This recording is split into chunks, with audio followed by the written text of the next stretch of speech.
Now, a fragile ceasefire in Gaza has appeared to be holding after Israel began to pull back its forces, and tens of thousands of exhausted Palestinians made their way back to their devastated homes.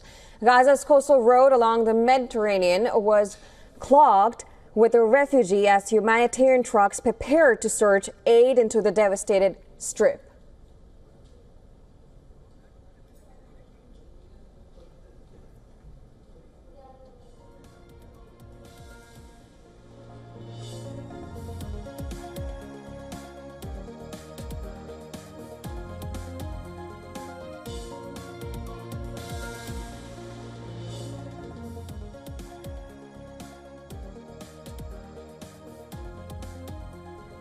Now, the initial withdrawal by the Israel Defense Forces was completed at noon local time on Friday, starting a 3-day window in which Hamas must release the hostages.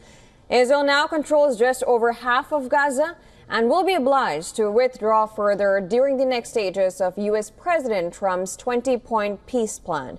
Gaza Civil Defense Agency confirmed that Israeli troops and armored vehicles were pulling back from forward positions in both Gaza City and Khan Yunis. But Israel warned some areas were still off limits and that Palestinians should steer clear of its forces while they were adjusting operational positions in the Gaza Strip.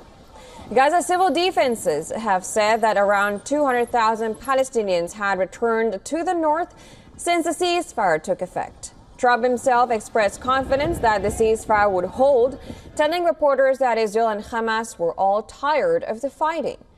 Now, Trump said that the hostages held by Hamas in Gaza are due to come back on Monday, and he confirmed that he would be traveling to Cairo and he would later speak to the Israeli Knesset.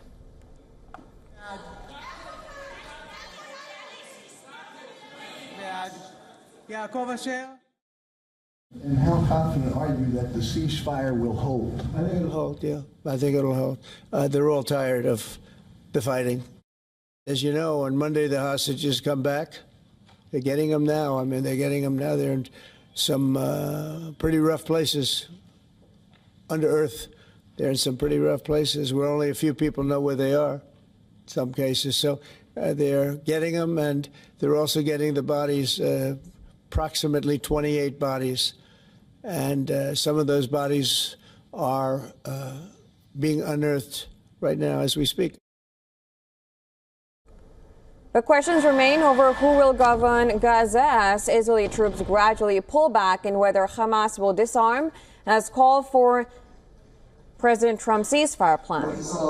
Palestinian factions, including Hamas, Islamic Jihad, and the Popular Front for the Liberation of Palestine, issued a joint statement on Friday rejecting any foreign guardianship over Gaza, stressing that its governance is a purely internal Palestinian matter. They also expressed their readiness to benefit from Arab and international participation in the reconstruction of the enclave.